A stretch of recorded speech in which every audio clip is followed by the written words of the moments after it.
Welcome to our discussion on a truly unique Japanese tradition, the cultural heritage of Osechi. It's like an edible art form that tells a story, right? Absolutely, and it's fascinating how Osechi originated in the Heian period as offerings to the gods. Yep, it's like a historical feast. Exactly. Originally, these were offerings made to the gods to celebrate seasonal changes. Over centuries, they transformed into a special New Year feast, which, gave people a break from the usual cooking routines. Can you imagine that shift? Yeah, it's pretty cool. Instead of cooking on those first 3 days of the year, people would gather around beautifully arranged dishes. It kind of sounds like a well-planned pause to honor both tradition and rest. Right, it's like a ritual where no fire is used for cooking during those initial days. They purposely avoid using heat, so the foods are prepared well in advance. It's all about preserving the flavors and the meanings behind each dish. And speaking of preserving, did you catch that detail about the ingredients? They use salt, vinegar, and sugar heavily as natural preservatives. It's such an ingenious way of ensuring that the food lasts for days without needing reheating. Yes, exactly. It's like nature's chemical solution. Each component is chosen not just for taste, but for its preservative qualities. This way, the Osechi stays fresh while everyone enjoys a well-deserved break. I find it really interesting that every dish is so packed with symbolism. For example, take the black soybeans, or kuromame. They don't just taste great, they carry wishes for hard work and good health for the coming year. That little touch of wordplay makes it so rich in meaning. Absolutely, it's fascinating. The word mame in Japanese means both bean and hard work, or health. So, serving these beans at New Year's is like a poetic wish for a bountiful year ahead. And that's just one dish among many, all artfully placed in a lacquer box. Right. And those lacquer boxes, known as jubako, are mini treasure chests on their own, each arranged like a visual poem. They aren't just boxes, but are packed with layers of history and tradition. Yes, with multiple stacked boxes, every compartment represents a specific wish or hope for the future. Like each one is a mini celebration of life's positives. It's almost like a culinary horoscope. Yeah, interesting analogy. But one thing I wonder is, with all these symbolic foods, isn't there a challenge in balancing the deep traditions with modern tastes? I mean, doesn't the modern palate lean more towards innovation over strict tradition? That's a great point. There certainly can be a tension there. Traditional Osechi is very deliberate in its recipes and presentation, but many modern chefs are beginning to experiment blending contemporary flavors with these time-honored dishes. It's a respectful reinvention, I'd say. Yeah, I appreciate that. It takes courage to put a twist on centuries-old practices without losing the essence of their meaning. Absolutely. And you know, it's interesting how Osechi not only celebrates the new year, but also serves as a reminder of the importance of taking a pause, like a break from everyday cooking, to honor and preserve something greater than just food. Right. It's much more than a meal. It's a cultural statement, sort of an edible narrative that connects modern people with their heritage. Yeah, exactly. And think about it.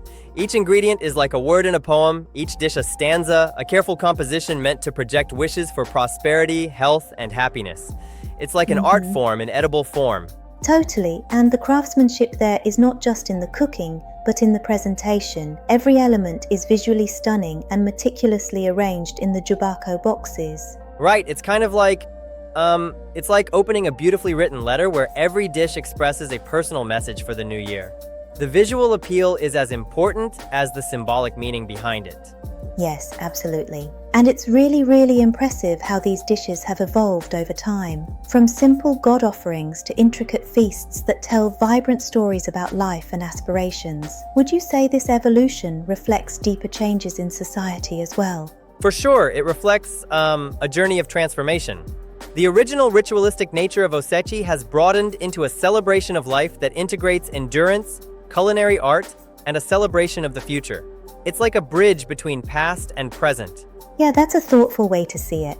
And it's also practical in a way, right? I mean, by preparing meals in advance, people honor both tradition and the need for rest during the holiday. It's a clever balance. Exactly. Instead of stressing about cooking during a festive period, families can really immerse themselves in the celebration. It's all planned, allowing for relaxation and reflection.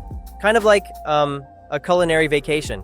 I love that analogy, a culinary vacation. It's somehow reminiscent of how every component of Osechi is both functional and symbolic. But I have to ask, don't you think it might be a bit too ritualistic for the younger generation? That's an interesting critique. While tradition remains strong, it's true that younger folks sometimes lean toward modern interpretations. Yet, many are embracing these traditions and even sharing them in new digital social ways. I see what It's you mean. adaptation rather than abandonment. Right, like merging the past with the present through, say, social media or contemporary culinary twists. And that evolution keeps the tradition alive instead of letting it fade. Yes, exactly. And what's remarkable is how each Osechi dish, from shrimp and chestnut delicacies to herring roe, carries distinct wishes.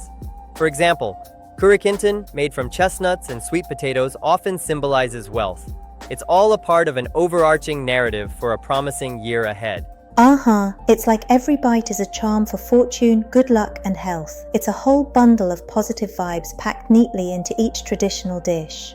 Precisely. And it's that combination of flavor, art, and philosophy that really transcends the act of eating. It becomes a celebration of life's intricacies and hopes. Yeah, it's really a feast for the senses. Speaking of senses, I'm trying to picture the vivid colors and textures of the dishes. Aren't they arranged with such care that it almost seems like you're opening a museum exhibit each time you take a box? Exactly. Each jubako is a layered presentation, and it's like unwrapping a tiny cultural museum where every layer tells a part of a story. The visual element is so crucial to the overall experience.